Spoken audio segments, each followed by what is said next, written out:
Hi everyone, it's John here, and I've got George Ohan, and we're here to hear his story. Just basically, if you remember from last time, we talked about how he went on his own entrepreneur's journey from all the way from when he left the army to becoming, homeless and stuff like that, and struggling until now. He's in Puerto Rico making films and working with entrepreneurs and helping them out and stuff. And hopefully you all had a great 4th of July weekend. And for me, the real meaning of it is independence.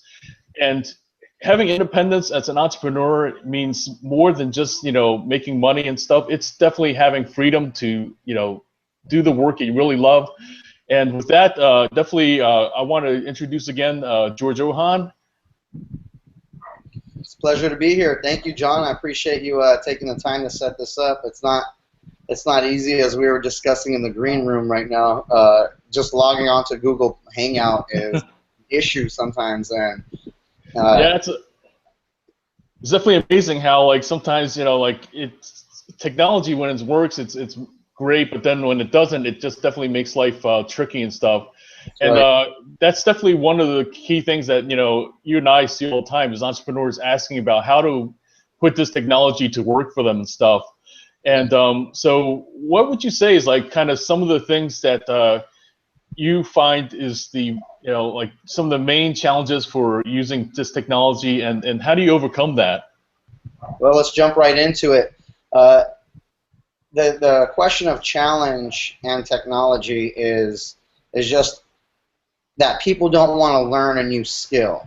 So as things change, if you're unwilling to adapt and change with those things, then it's going to be very challenging. And that's where guys like yourself or myself come in, because we happen to adapt with the times in that one specific thing. I try to tell people I'm not this really smart guy or something like that. I just happen to know a lot about that one thing. So you as an entrepreneur, or somebody as an entrepreneur, whether you're selling flowers or you have a mechanic shop or a car wash, you're really good at what you do as an entrepreneur. But what do you know about how Facebook operates? How much, how do they charge? What are their fees for promotion? Or, what is it like compared to a share? How does a hashtag really work on Twitter compared to Instagram? Is there a difference? What's Google Plus? What's Google Plus Business? It's just a lot of questions that you normally would not know in your particular business. So just like hiring a plumber or an electrician, now there's a social media guy. When social media came out, everybody thought, oh great, hey look, we got this cool thing, we can get to all these people. Well, that created a lot of problems to people that don't have a marketing mind and don't know how to navigate through the technology of it. See, it's not just learning the technology, it's also having the creative mind to say, how can I do branding and marketing to these people, and how can I actually make a sale? It's a lot more psychology and science involved than just, oh, I figured out how to use Facebook. Absolutely. So one of the things that I think for folks that are starting out is they've simply asked right away all the time is, how do I get started? And what is the the thing like for you? I know that different times early on you kind of struggled and all the kind of things. So what was it that for you, like you decided that was going to be the thing for you to focus on to absolutely get going? Fantastic question. I've eaten a lot of dirt in trying to run businesses. I failed 5 businesses, successfully, and so I know what not to do. And I kept, my buddy Xavier Ybarra was like, dude, what are you doing different, or what are you doing the same? And as I kept going back to stuff, hang on one second, I'm sorry. Somebody's trying to log on.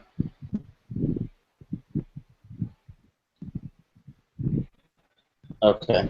As I kept going back to stuff, the number one reason why my businesses personally failed in the past was because I did not have money starting them. And everyone right now is like, oops, because I don't have money either. I'm not trying to discourage you from starting your business. I'm just saying find a better way of gaining some capital. Try to get some liquid. Try to get some cash. You need moolah. I mean, you're going to need some money. That's step number 1. I have it written here in my notes, cash.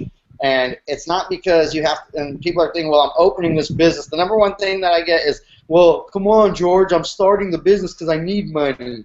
Well, then you're doing the wrong thing, buddy. You need to get a job if you need money, because starting a business does not give you money. Starting a business puts you in debt and a lot of hard work, and it's an unknown road you're about to travel.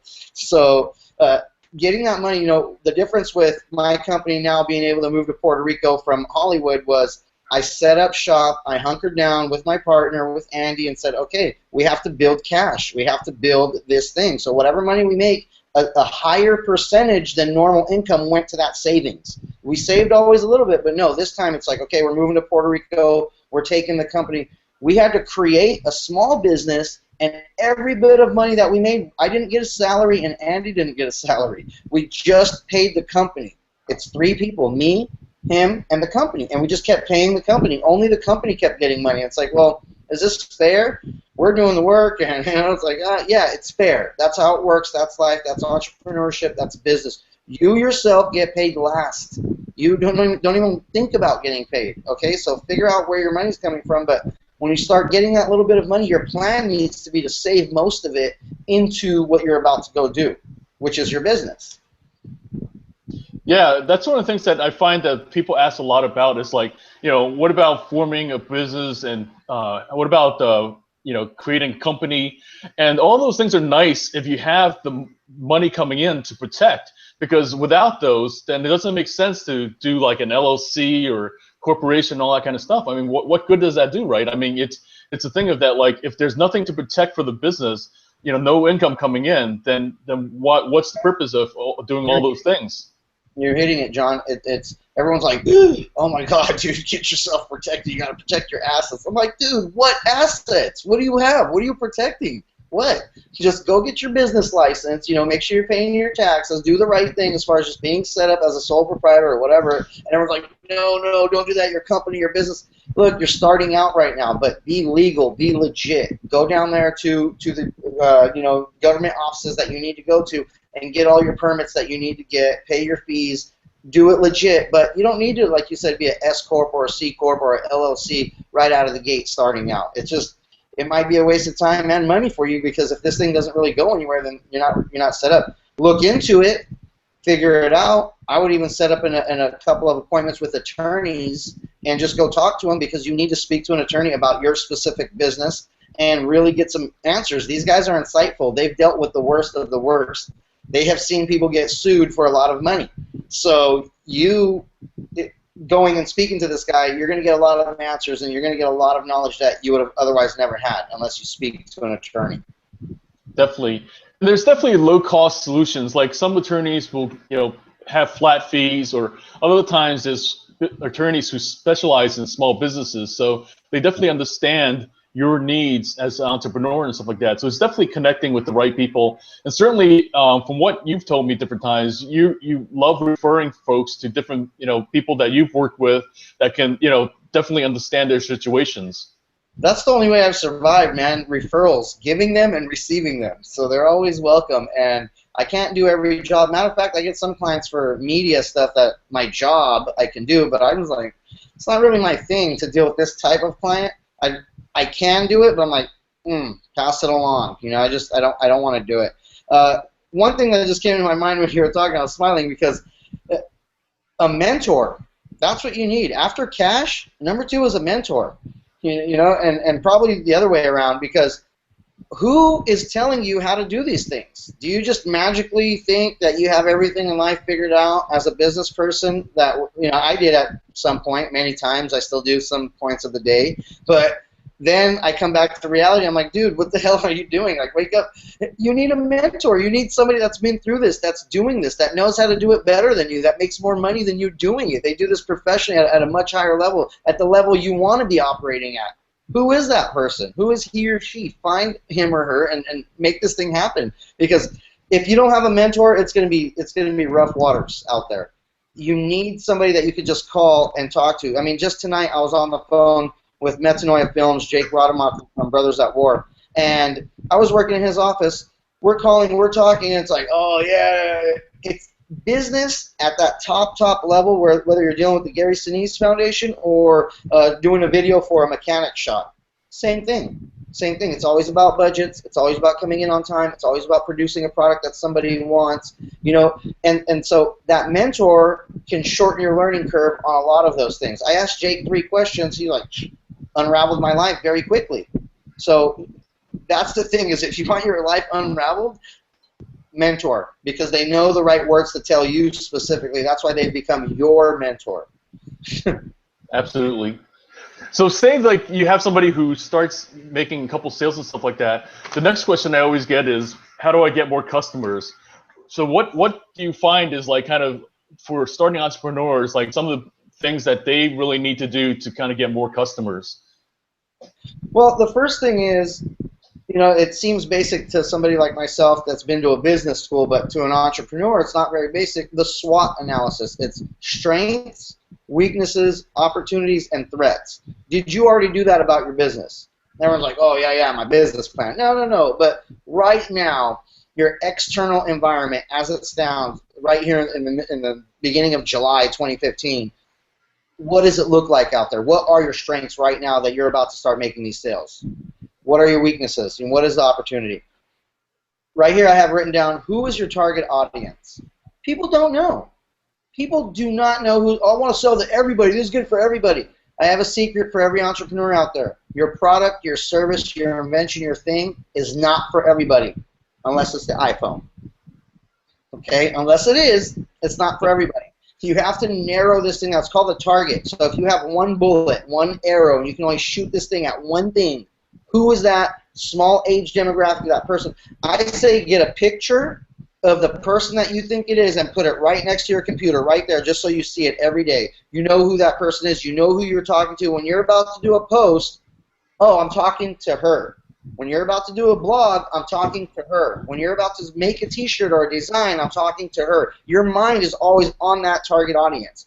Our entrepreneurs typically that I deal with do not know who that person is. So if you want to make more sales, just narrow it down to that.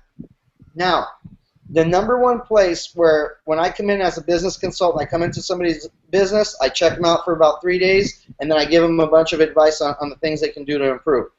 The number one thing where they make more sales immediately, referrals. They already have the customer base. The people have already come there. They've already done business with them. Or I sold a shirt to this guy. Well, why didn't I sell his best friend a shirt? It's always think about, what about this guy's best friend? Because typically people are very similar. So if one person's willing to do business with you, somebody in their circle is also going to be willing to do business with you. But who's that person? That's your job. That's how you get more sales. Your job is to figure out who's the closest person to this customer and figure out how can you also service that person. Definitely. The next best sale is absolutely the person who's already sold. I mean, because if that person you've already sold something to, they know you, they trust you, they like you, and certainly they're more willing to tell and share that with somebody else that they know, and that's the easiest sale that you can make. Yep. You're dead on. Cool. So a lot of the other times what we have is we have folks who ask the same question as well, is that why do I need a website? Is they basically say that because, you know, to them, you know, I'm selling t-shirts. Why do I need a website is often the next question that folks have. Well, what I would ask is, do you want to buy property? Why do you need a home? Why do you need a home? Why do you need a house? Because you can have Facebook, Blogger, Pinterest, Twitter, Instagram, Yelp, on and on and on. Guess what? You're on borrowed time. You own 0 of those properties. You're on somebody else's land. At any moment, they tell you what the rules are in their land. When you have a website, everything you say about your brand, everything you post about your brand, everything you communicate about your brand is really you. You own that property. That is your information. It's true unless it's found on that website. Could be iffy, but on that website, it's for sure you. Because people are not just coming and posting random comments. I mean, yeah, I have so many videos up. I don't know who's commenting on which video every day. I get a list of just hundreds of comments. Well, all right, that's just what happened. I don't know who's doing what. I don't know who's saying what, but I leave it up there. I don't care. But most brands, they would care. You know, you have, it's called brand management and reputation management. So you need somebody like me or Mr. John Chang to be out there and doing this for you as a company. But if you have a website, that's you. That's your own stuff. You don't have to go back and clean up your own brand reputation and management of anything. I mean, it's like it's your own thing. You posted it up. It's true. That's why, is because you have 100% control of what goes into that property. SEO, when people are searching for you, you don't want them, you're basically promoting Facebook, you're basically promoting YouTube, you're promoting somebody else if you're not telling them to go straight to your website. And once they're there, call to action. Probably the number one thing, very simple advice that I give to people, just a quick Scooby snack. It's like, dude, it's a beautiful website. I love your products. I love everything you have going on, but you've actually not asked me to do anything while I'm here. So see you later. And how many people show up on your website when you see that click? You're like, damn, I had 450 visitors this month, 0 sales. Well, guess what? There's no call to action. Just ask people to do something. Encourage them to do something. You know, lead them down the path. Say, buy now. Get ready for Christmas. Whatever it is, it's like, let's prepare for that. You know, my suggestion right now, this whole thing is based on, you know, turn your hobby, get ready for Christmas. Where are you at now? At what point are you at? And what do you think you need to do to get to where you think you need to go? That's the first assessment. Most people are not assessing their situation. You really got to sit back and be the honest broker and say, okay, I only know this or I only have this, and damn, I think I need to do this. Once you have that figured out, send John Chang or myself an email, and we will get you squared away, I promise. Just tell us where your situation is. We could do a little hangout personally like this and just talk you through the steps of it. But for you to be ready to start selling stuff, it's get your online properties ready now. That would be, if anything else, if there's any other step, I have a piece of paper right here. Whenever I'm talking to my clients, let me see this. Oh, let me go this way. Right there. So Facebook, Gmail, Google Business, Google Plus, YouTube, Blogger, Yelp, whatever. Very basic. Once you set up your Gmail account, get every account Google allows you to get. You're in the game, and then set up a Facebook like page. You'll be fine right there. That's enough to confuse you until Christmas. Okay, I promise. So that's going to be step number one, and then really get into what are the professionals doing at my level. If I sell T-shirts, I'm going to find 10 companies, not 7, not 9, 10. I'm going to find a bunch of them, 10 companies that do similar things to me. If I'm selling like kind of bro, skater, surfer shirts, I'm not going to go look over here on the Macy's website and see what they're doing. I'm probably going to go to PacSun or somebody else to see, like, these are the bro surfers, but on the way big level. I'm going to go to Volcom. I'm going to see what's their strategy. I'm going to American Apparel, and I'm going to see what are they dealing with. I want to see the clothing companies and what is their message, what is their marketing, what's their color schemes looking like. And I'm not saying steal everything from these big companies, but if you could be easily influenced and you can create your own brand and your own strategy, and you can get some insights. Oh wow, if the best of the best does it this way, take a hint. Take a hint. Borrow a clue. They're all out there. Absolutely. Yeah, definitely. That's a key part of it is leveraging and understanding what it is that was working for these bigger companies. There's a reason why they become bigger, and absolutely the key is to learn from them. And another key area I find is also social media. So the other thing that I find a lot of times as an entrepreneur is how do I use social media? The thing that people mistakenly try to do is right away just start posting ads and stuff like that. So what is it that, what is a good social media strategy? How should folks starting out really be using social media? Okay. 2 words. Gary Vaynerchuk. Okay. This guy, he is the social media guy. Everyone that's in that world knows he's our rock star. But I suggest getting a book called Jab, Jab, Jab, Right Hook.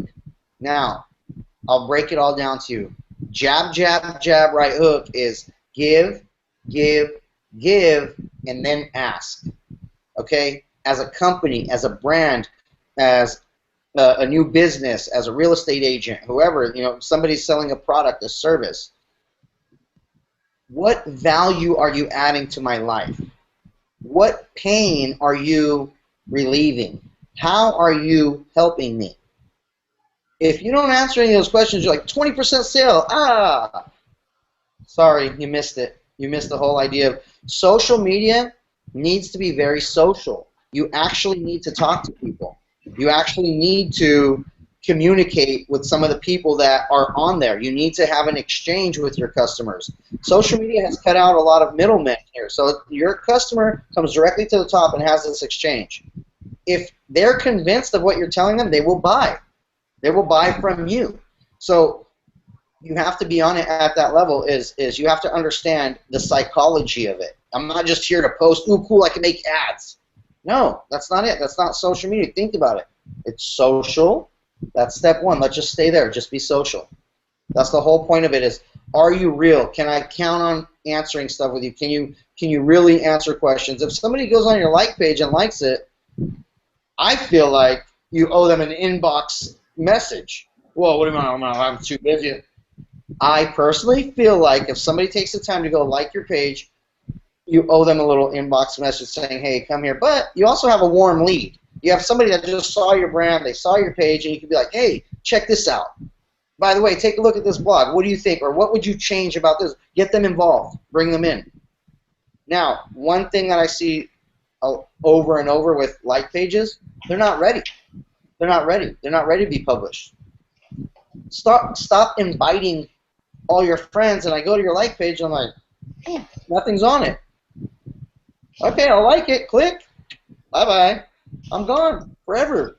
And I actually do take the time to go through your pictures and read your stuff because I'm a social media guy, so I want to say, hey, how's this thing set up? What's the strategy here? Well, oh, okay, I like that. I'll give you some feedback.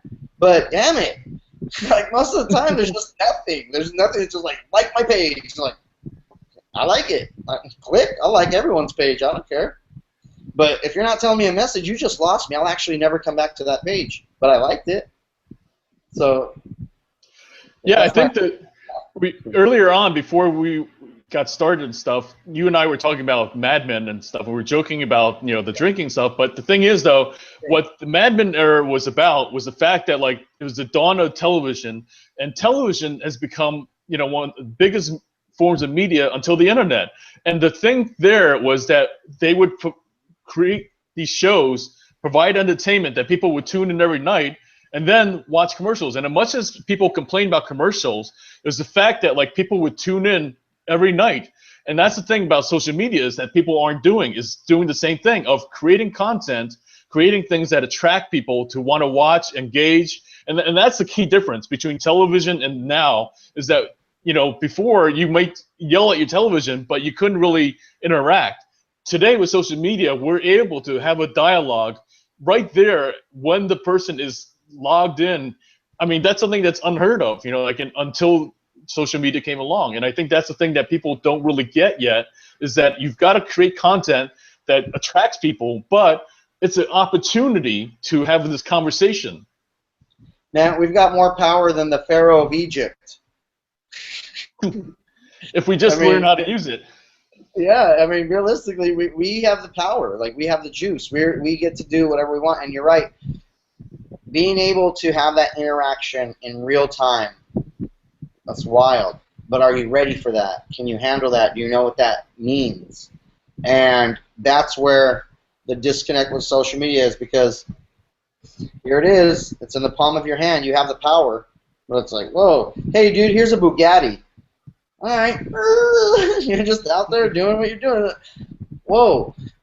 Just because you can log into Facebook doesn't mean you know Facebook. Oh, I know about Facebook. Yup. No, dude. It's a whole other thing. People get paid $150,000 a year to just know about Facebook now. It's a thing.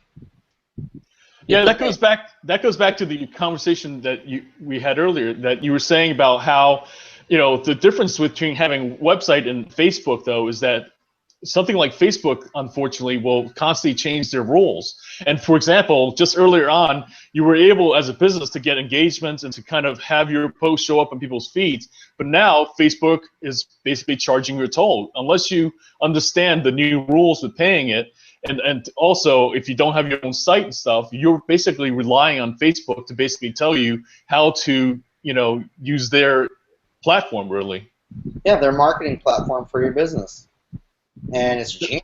I mean, I ain't mad at them because they've created a lucrative career for me. So thanks a lot.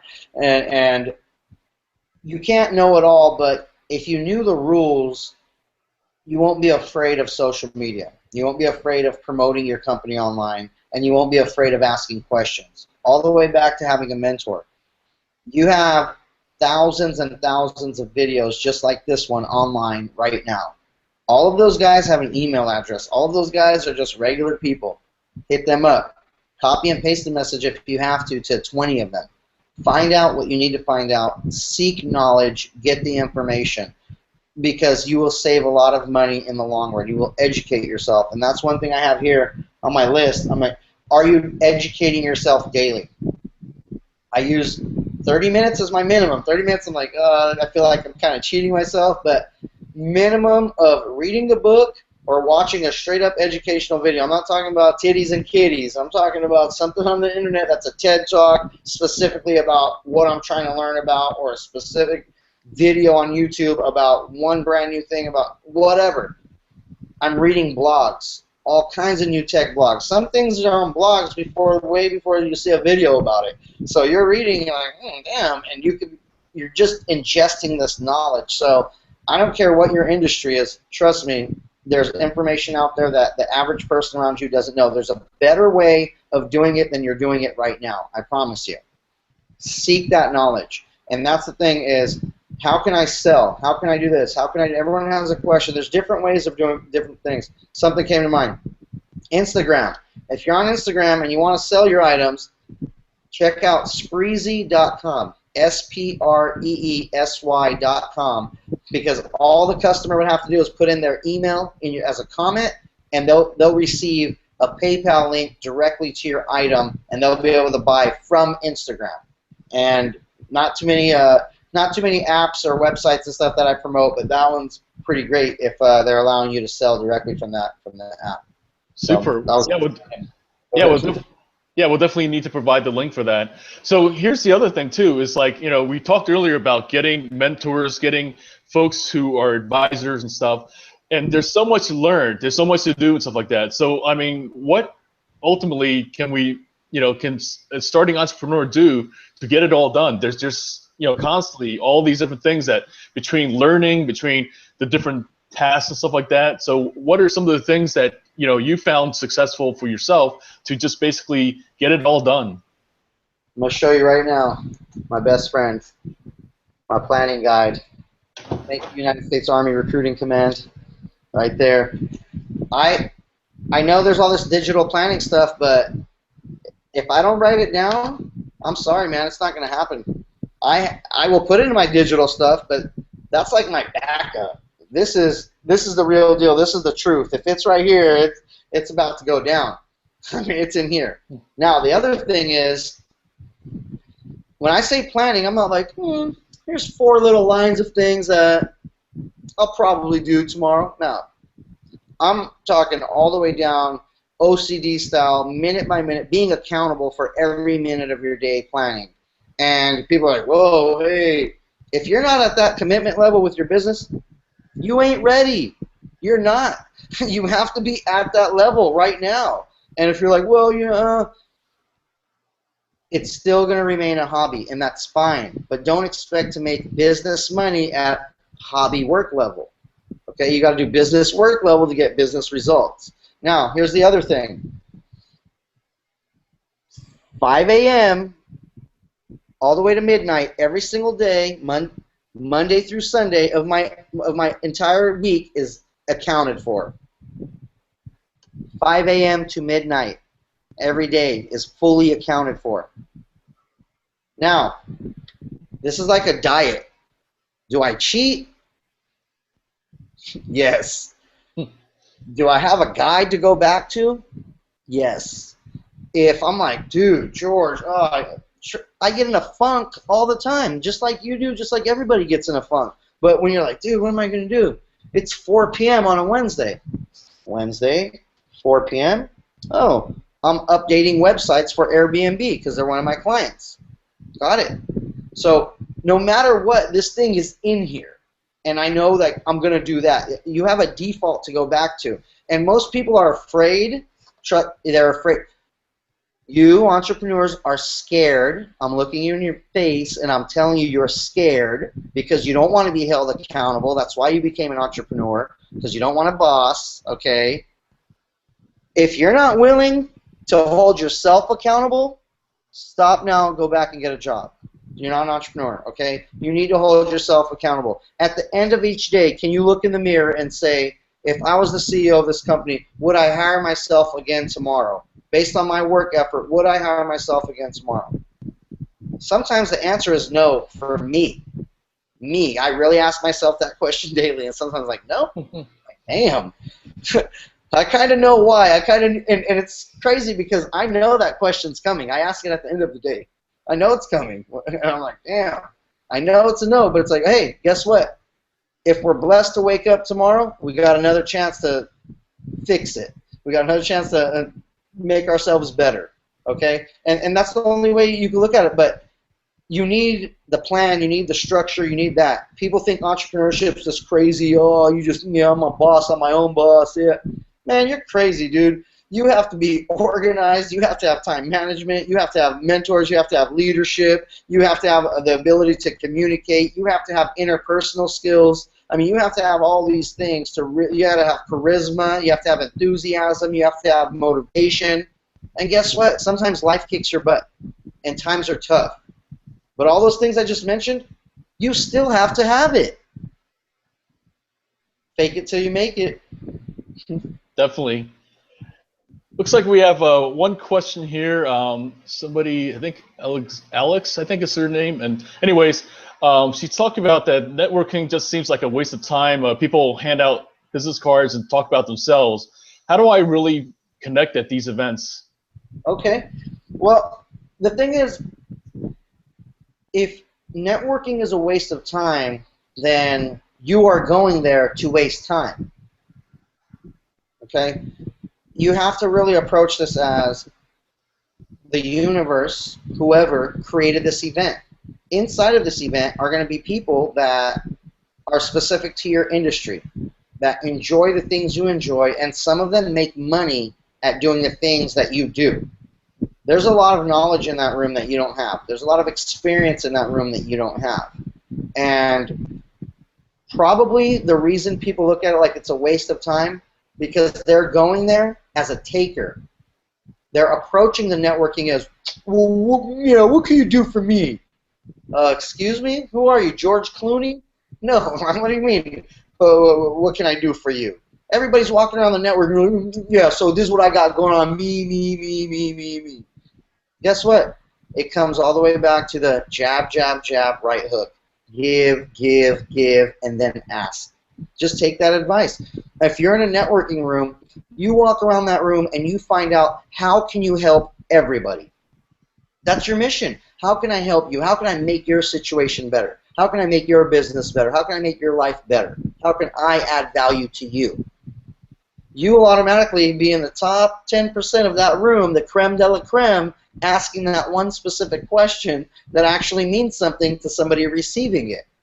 And that's the thing is, you have to approach it with a perspective of, I'm here to win, I'm here to help somebody, I'm here to, if somebody's willing to take your help, they're probably at a higher level than you. Because they're like, okay, I was looking for somebody that could help me. And if they have a project that you can help on, they are at a higher level than you, and you need to help them. That's the whole thing is your mentality for networking needs to be, I am coming here to add value to what you have going on. If you do that, I feel like you're going to get a lot out of it.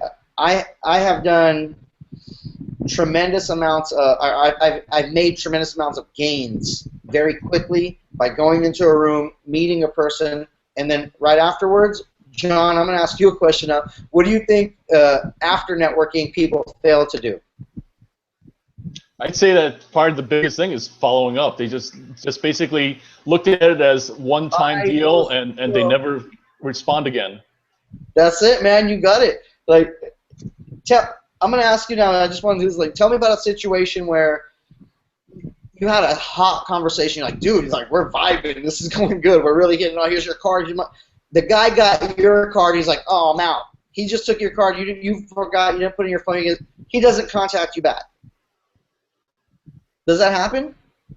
Yeah, absolutely, all the time. That's what a lot of, in fact, that's what most people do. Is that you just never hear from them again after that. Like you said, you had a really good conversation, and things really seemed to click and stuff like that. You talked about possibilities of working together, and they just never never heard from them again. Do you think if you had their information and you followed up and you actually just had the opportunity to speak to that person again, something would have happened and you would have moved forward? Yeah, definitely. I mean, that's even like just right now why you and I are talking, because over the time that since we first connected and stuff like that, we just stayed in contact, and different times we shared resources, and other times if there's some kind of connection that we felt was worthwhile and stuff, we introduced other people. Absolutely. So there it is we had not even met, and online I'm like, hey, check out this guy. And you're like, hey, talk to this guy, and you're already giving referrals, receiving. It's already because you could see somebody's online profile and figure out, okay, got it. I can do this with them, or this guy goes into this category, and you hit the nail on the head, man. You're just like, follow-ups are the key. Follow-ups. If you do nothing else, if you learn nothing else out of this video, please follow up, because I'm sure just anybody randomly can just reach to the right and pick up a stack of business cards, okay? I have stacks of business cards everywhere, under my bed, on the shelf, in the kitchen, in the fridge. I mean, man, I got stacks, okay? Stacks. Now, I do know if it's part of a stack, I've already inputted the information online. I've inputted the information somewhere on my computer. I've already sent the email. That's the only reason they made it to a stack. If not, they are on the desk pile of cards. Okay? And so the desk pile needs to make it to a stack. But that's just my weird system of doing it. You have to have some way of tracking these people. Now, check this out. Once I do a follow-up is not just, oh, I tried to call this dude one time and nothing. That sucked. Nothing came of it. No, you have to have a system to your follow-ups. How often will you follow up? When will you follow up? All this stuff. Okay, here we go. Here we go. On the GI Film Festival that I went to, I have a follow-up 45 days after, because I know the day of where I got the cards, hey, what's up? So everybody's in this crazy zone of doing stuff. I have 45 days later, hey, what's going on now? What's happening? I don't know who hit me back. If I start a conversation, I'll know who they are for sure when I come across their name again. But I have a group created, GI Film Festival, of that month where I'm supposed to follow up. 45 days later, 15 people just follow up on my schedule that, hey, what's going on? How's it going? Blah, blah, blah. 15 people all across the earth now get to hear about me. Now, 60 days later, same thing. Either people are responding or they're not. They're just going to fall off into the buddy section, or, hey, we could be doing something with these 5 people now. But it's your responsibility. It's your job to bring them through that funnel, make them come out of the bottom. You got to keep putting new leads, new referrals, new clients, centers of influence, VIPs, all these people that build your community into this funnel. What drops out of the bottom, that starts becoming your team. That starts becoming the people that help you. But if you're not adding people into your funnel and you're not following up with them, that's why you're alone. Definitely. Looks like we have one more question here from John, Mike. give me 1 second. Let me plug in my computer. I'm sorry, man. Excuse me 1 sec. Okay, sure, yeah.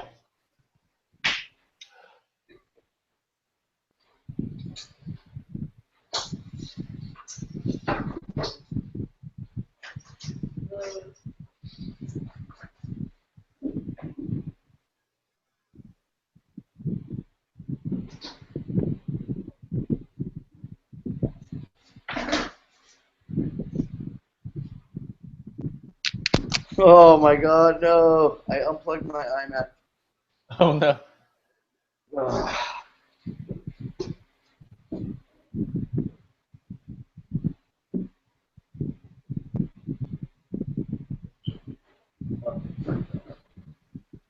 Okay, I'm back. Go ahead. Sorry.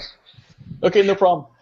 Yeah, it looks like we got a question here from I think it's Mike, and he says, "How do I figure out what to put on my social media pages?" Okay, that's actually a great question. I would say do that before creating the social media page. Go to a Facebook page, go to the Google Hangout, go to the blogger, go to everyone that you think you're going to create and check out what sections do they have, what sections actually exist. Is it the About Me section, the long description, the actual short description, the keywords, all of these things? You have to check out other pages, and once you see, okay, these are the sections, you would just get a normal notepad, or you could just write down Microsoft Word, whatever it is, create and type up and have everything ready to go that you think you're going to be needing. Because what you don't want to do, typically what people do is have the website open, and now you're looking at the website wide open, you're sitting there like, oh, well, I don't want to put the wrong thing, well, now I... Look, if it takes you a week to come up with those descriptions, so what? That's 1 week. You come up with the descriptions, you do it the right way, and you get the exact things that you want, and you won't be second guessing yourself. That's my suggestion. Have you set up social media sites for people, John? I've done some, just mostly fan pages on Facebook. Not so much like, actually, there was one restaurant that I did the whole gamut. We did the whole thing where everything from Twitter to Facebook and stuff like that. So it just definitely depends on the client and what they need and stuff When like you that. got to the Facebook page, was it just like, oh shit, the page is open and now you got to do it, or how did you guys approach that? It was from scratch, so I mean they had nothing, so it was pretty straightforward in that we just had to set up everything for them. Now, a lot of times people don't know how to describe their business or what they're doing. Right, That's why right. find the similar pages, see what are those people talking about, what's their message, because other than that, if you're not a writer, you're not one of these creative types, it's going to be pretty tough for you to just invent something or come up with it, get a copywriter. There's Fiverr.com. I suggest this to everybody out there that's brand new into business. Fiverr.com. $5 services. So if you need a logo created, if you need something copywritten, if you need somebody to write a blog about you, anything like that, stay away from buying likes. Do not do it. Stop. Don't pass go. Don't buy likes. Don't buy followers. Don't buy any of that. If you have 72 followers, I love you, man or woman. 72 followers, fine. If you have 18 likes, damn it, you got 18 likes. Let's do better. But don't buy them. Do not buy this stuff, because that's not real. It's not true data. It's not helping you any. It's not. If you have 100 likes on Facebook and 10 people are your customer, fantastic. Bravo to you. My hat's off to you. You're doing a great job. There's a lot of people with 10,000 fans and they don't even have 10 customers. So, don't fall into that trick. But when you're doing the marketing and the branding of your business, do not be impulsive about it. This is not an impulsive thing, and I think people treat it like it is, and that's where it gets a little bit annoying from a professional. That it's not a oh yeah. This is not that. This is a very strategic thing. What is your marketing strategy? What's your branding strategy? Like, how do you plan on doing any of that stuff? But back to John's question. Yes, fill out the stuff first. Get the information first, so when you go to actually open the Facebook page, copy, paste. Very simple. Awesome. Well, George, this has really been a great session and stuff like that. I'm pretty sure we're going to have another one coming up and stuff, and we'll definitely let folks know. And after this, I'll grab the links from you. Where can folks find you? What's the best way for them to reach you and connect with you when they want to, just ask more advice or to possibly even contact you for getting help?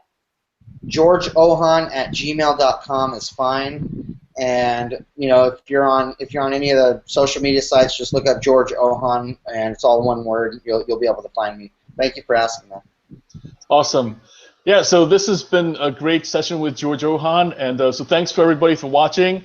Again, we'll have the links after this to post up, and if you have any other questions, just you can also contact me too, and I'll definitely connect you with George as well. And we'll see you next time. Thanks, everybody.